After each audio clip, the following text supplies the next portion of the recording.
Political science की class से करेंगे, क्योंकि लोकतंत्र के लिए राजनीति उतनी ही जरूरी है जितना खीर के लिए दूध। इसी लोकतंत्र के लिए संवैधानिक संस्थाओं की भी उतनी ही जरूरत है जितनी राजनीति की जरूरत राजनेताओं को है और जनता को है।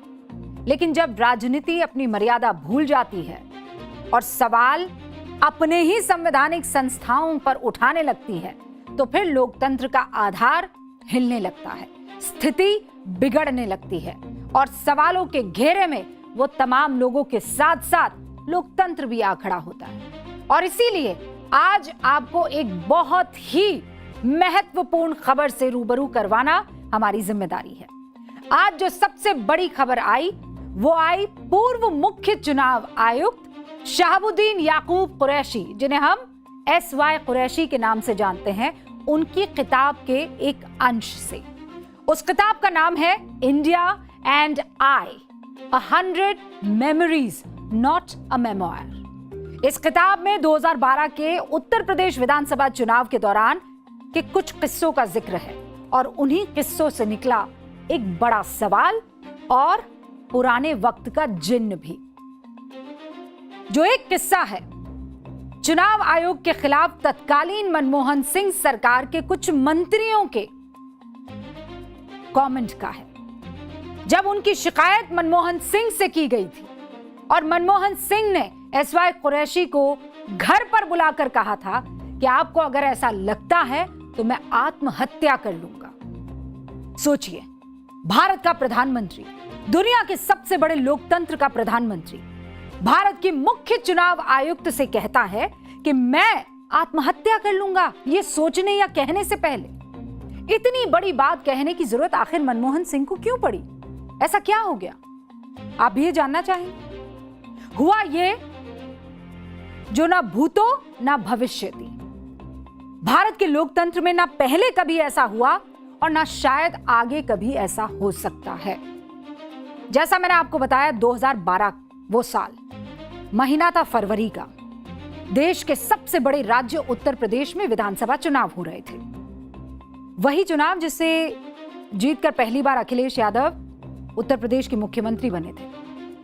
उसी दौरान केंद्र में कांग्रेस के नेतृत्व वाली गठबंधन की सरकार थी। मनमोहन सिंह मुखिया थे। उत्तर प्रदेश से कांग्रेस को बहुत सी उम्मीदें थी, क्योंकि 2009 के लोकसभा चुनाव में कांग्रेस ने 20 साल बाद डबल डिजिट में सीटें जीती थी। कांग्रेस के 21 सांसद जीत कर आए थे और यूपी में इससे बड़ी सफलता 84 में कांग्रेस को तब मिली थी जब इंदिरा गांधी की हत्या हो गई थी और उसके बाद एक संवेदना की लहर उठी थी। 2009 में जब कांग्रेस को इतनी बड़ी सफलता मिली तो उम्मीद बढ़ना लाजमी था। उम्मीद बढ़ी और इसके बाद आया साल 2012 का वो चुनाव। कांग्रेस पूरे अग्रेशन में अपने सभी वोट बैंक को साधने के लिए उत्तर प्रदेश पहुंचती है। उत्तर प्रदेश में कांग्रेस के उस वक्त सबसे बड़े नेताओं में शुमार थे तत्कालीन केंद्रीय कानून मंत्री सलमान खुर्शीद। सलमान खुर्शीद अपनी पत्नी लुईस खुर्शीद के लिए चुनाव प्रचार कर रहे थे। वो तब फर्रुखाबाद जिले के कायमगंज सीट से कांग्रेस के टिकट पर चुनाव लड़ रही थी। दिन था जनवरी का 9 तारीख साल 2012। अपनी पत्नी के चुनाव प्रचार के दौरान सलमान खुर्शीद वादा करते हैं मुसलमानों से कि वो उन्हें 9% आरक्षण देंगे। इस बयान के विरोध में भारतीय जनता पार्टी चुनाव आयोग पहुंचती है, शिकायत करती है। खुर्शीद साहब कहते हैं कि उनको कोई फर्क नहीं पड़ता। तब की बात, यह आदर्श आचार संहिता का उल्लंघन है, उनसे कहा जाता है। चुनाव आयोग 9 फरवरी 2012 को सलमान खुर्शीद के बयान को आदर्श आचार संहिता का उल्लंघन मानता है और उन्हें इंस्ट्रक्ट करता है कि ऐसा वो फ्यूचर में नहीं करेंगे। बतौर कानून मंत्री आदर्श संहिता का पालन करना और करवाना खुर्शीद साहब की जिम्मेदारी हो जाती है। लेकिन वो एक कहावत है ना, जब सैया भय कोतवाल तो डर काहे का। यहां तो सैया ही सलमान खुर्शीद साहब थे, खुद कानून मंत्री, तो वो क्यों चुनाव आयोग की बात मानते भला? तो चुनाव आयोग के निर्देश के 48 घंटे के भीतर खुर्शीद साहब फिर से अपने बयान को दोहरा देते हैं और क्या कहते हैं गौर फरमाइएगा। कहते हैं उत्तर प्रदेश में कांग्रेस की सरकार आई तो मुसलमानों का आरक्षण बढ़कर 9% कर देंगे, और वो कहते रहेंगे ये बात, ये खुर्शीद साहब कह रहे हैं कि वो कहते रहेंगे ये बात चाहे चुनाव आयोग उन्हें फांसी पर ही क्यों ना चढ़ा दे। यानी देश में चुनाव करवाने वाली संवैधानिक संस्था चुनाव आयोग को देश के तत्कालीन कानून मंत्री चैलेंज कर देते हैं कि फांसी देनी है तो दे दो भैया, हम जो कह रहे हैं करके रहेंगे, और हम जो कह रहे हैं वो कहते रहेंगे। अब चुनाव आयोग करता क्या? सुप्रीम कोर्ट तो है नहीं कि वो किसी को फांसी दे दे या फांसी की सजा सुना दे। वो तो सिर्फ नैतिकता का पालन करने के लिए नेताओं को निर्देश दे सकता है, या फिर ज्यादा से ज्यादा फटकार लगा सकता है, शो कॉज नोटिस दे सकता है। और जिस कानून मंत्रालय का जिम्मा देश में कानून को स्थापित करना होता है, वही अगर मानने को तैयार ना हो, या उसी मंत्रालय का मुखिया मानने को तैयार ना हो, तो फिर क्या कीजिएगा? एक चारा था, राष्ट्रपति। भारत के लोकतांत्रिक इतिहास में पहली बार एक खत लिखा गया, और वो खत इस वक्त मेरे पास मौजूद है, और उस खत के ऊपर बिल्कुल ऊपर की तरफ लिखा हुआ है top most priority by special messenger. तारीख है 11 फरवरी 2012। बकायदा इस पर मौजूद है वो टाइम भी जो 7 बजे का दिखाया जा रहा है। ठीक है, रिस्पेक्टेड राष्ट्रपति जी, और उसमें the commission is approaching you with serious dismay and a deep sense of urgency that requires your kind intervention in midst of the poll process in the state of Uttar Pradesh. और फिर मैं आपके लिए ये अलग अलग बिंदु लेकर आई हूं। As a union minister of law and minorities affair, he यानी Salman Khurshid, he has an added responsibility of ensuring that the model code of conduct is observed in letter and spirit so that elections are conducted in a free and fair manner.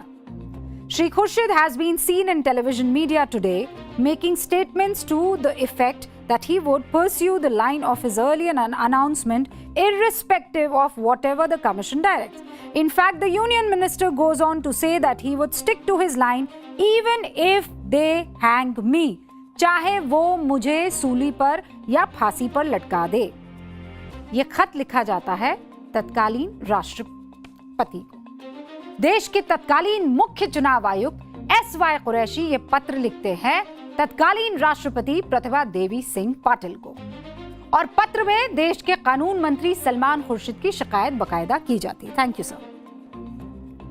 ये खत आप समझ गए? कानून मंत्री के reaction ने एक चिंताजनक स्थिति पैदा कर दी। मंत्री ने चुनौतीपूर्ण और आक्रामक रुख अपनाया, ये कहा गया, और ये अप्रत्याशित है। चुनाव आयोग को चुनौती खुद कानून मंत्री दे रहे हैं। कानून मंत्री की जिम्मेदारी है कि वो चुनाव आयोग को ताकतवर बनाए, वो तो आयोग की गरिमा को ठेस पहुंचा रहे हैं। राष्ट्रपति तुरंत और जरूर हस्तक्षेप करें।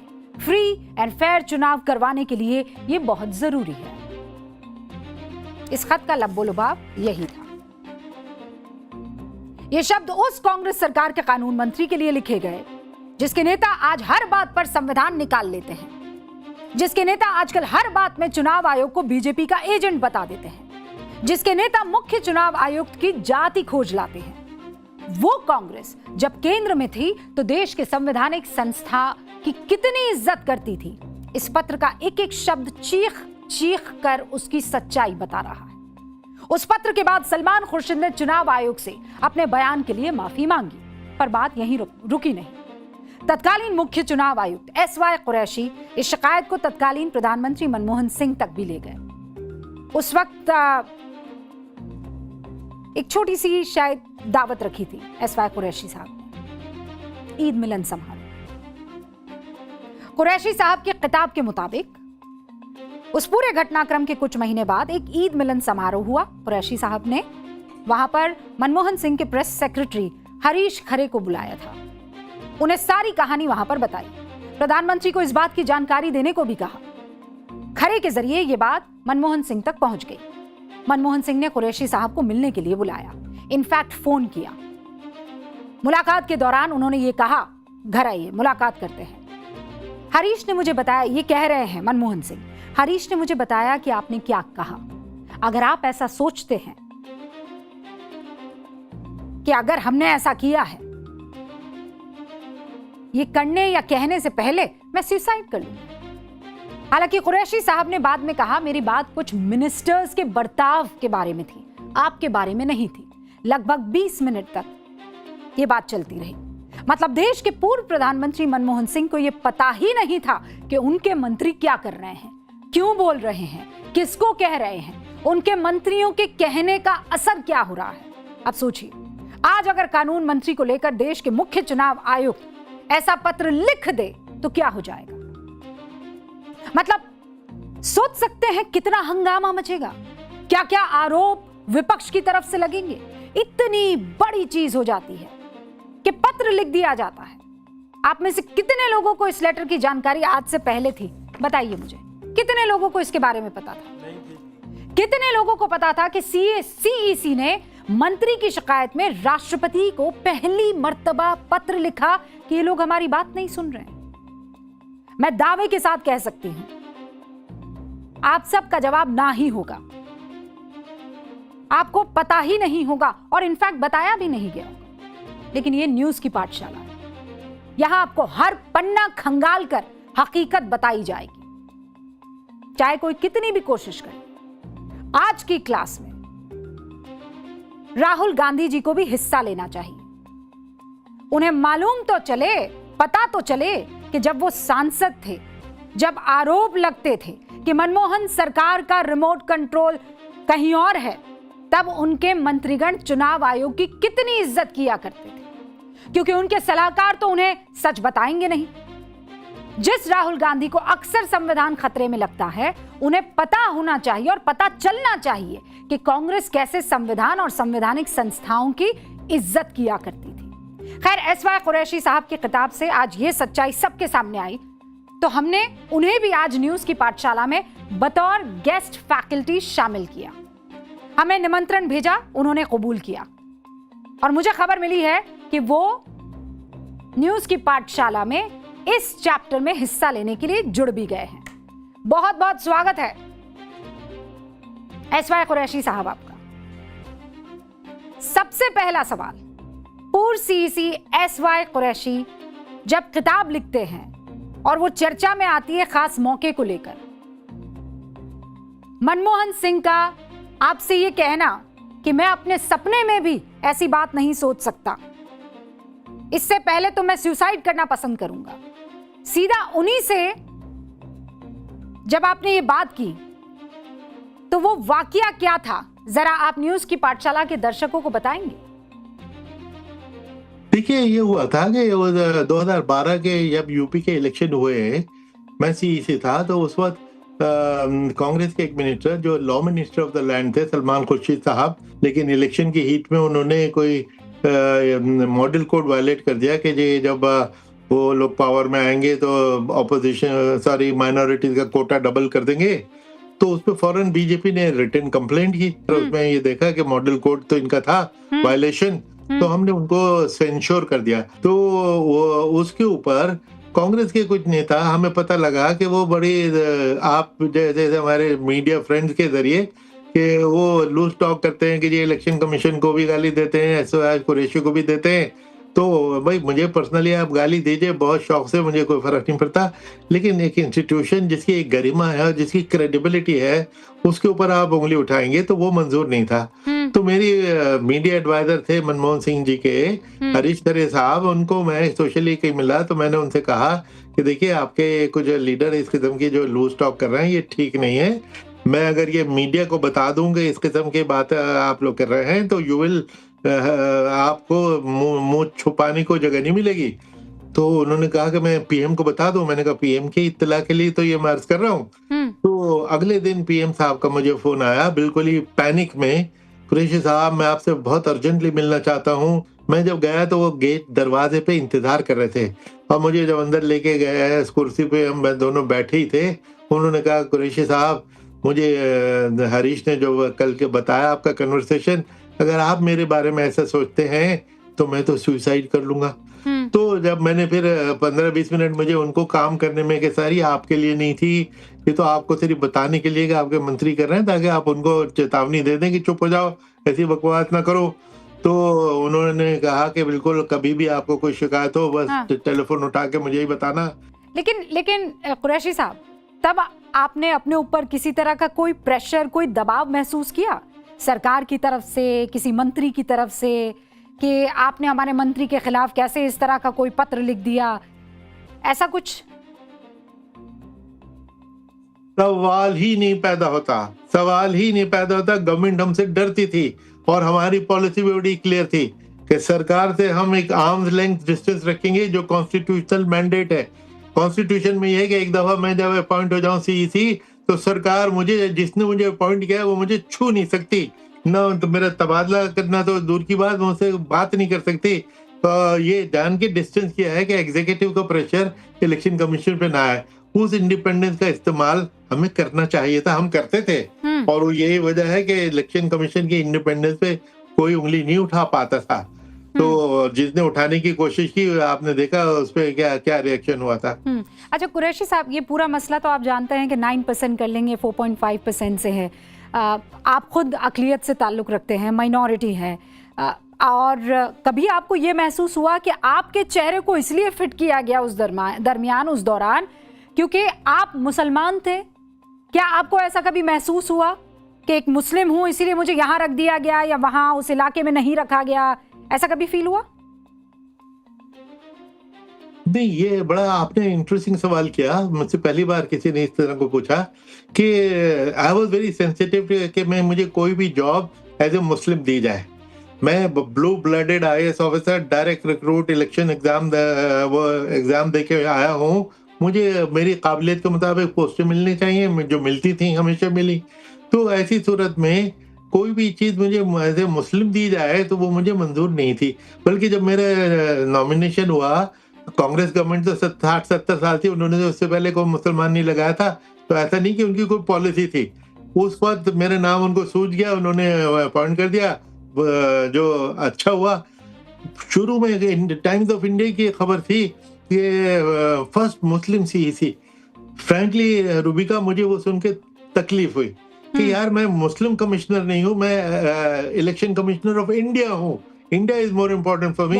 मुस्लिम में इसमें यहाँ पे कहाँ से आ गया? बहुत खूबसूरत बात कुरैशी साहब आपने कही है। अच्छा, आप जाए उससे पहले एक इम्पोर्टेंट बात, ये जो इलॉन मस्क और डोनाल्ड ट्रंप ने MOU साइन किया था, याद है आपको? उसमें कहा गया कि हम तो फंड करते हैं हिंदुस्तान के इलेक्शंस को, बड़े चर्चे उस पर हुए थे। क्या वाकई US जो है वो फंड करता है ये हमारे लोकतांत्रिक चुनावों को? इसमें कितनी सच्चाई है? जी जी जी, ये एक एपिसोड इसमें मैंने डाला है। अच्छा। क्योंकि बड़ा इम्पोर्टेंट था कि उसमें डोनाल्ड मस्क जब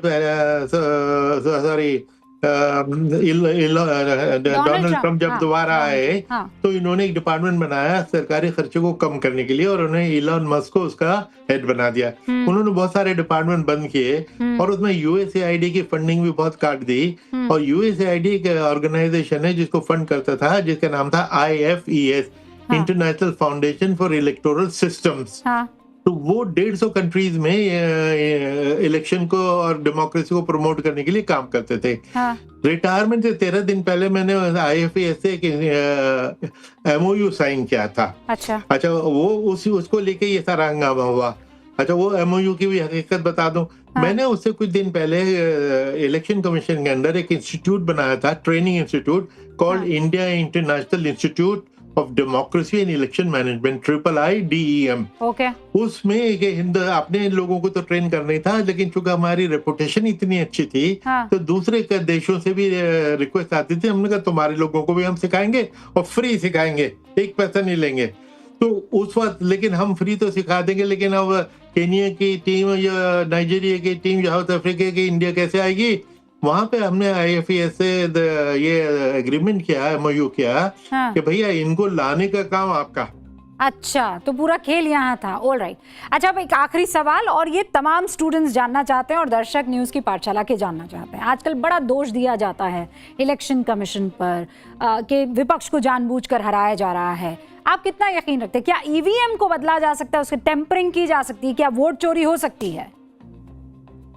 वोट चोरी नहीं, वोट चोरी अब जो इलेक्टोरल रोल के थ्रू होने लगे ईवीएम के जरिए तो वोट चोरी मैं आज तक समझता हूँ एटलीस्ट हमारे वक्त की बनाई हुई मशीन है, अभी तक कोई नई जनरेशन आई नहीं है, इम्पॉसिबल था। और वीवीपैट उस पे चेक था कि रैंडमली चेक कर लीजिए, जितनी वोट मशीन दिखा रही है उतनी पर्चियां दिखा रही हैं, बराबर हो गई। लाखों मशीनों का चेक किया गया, कभी भी कोई डिस्क्रिपेंसी निकल के नहीं आई। तो इससे बड़ा ईवीएम का प्रूफ और क्या हो सकता है?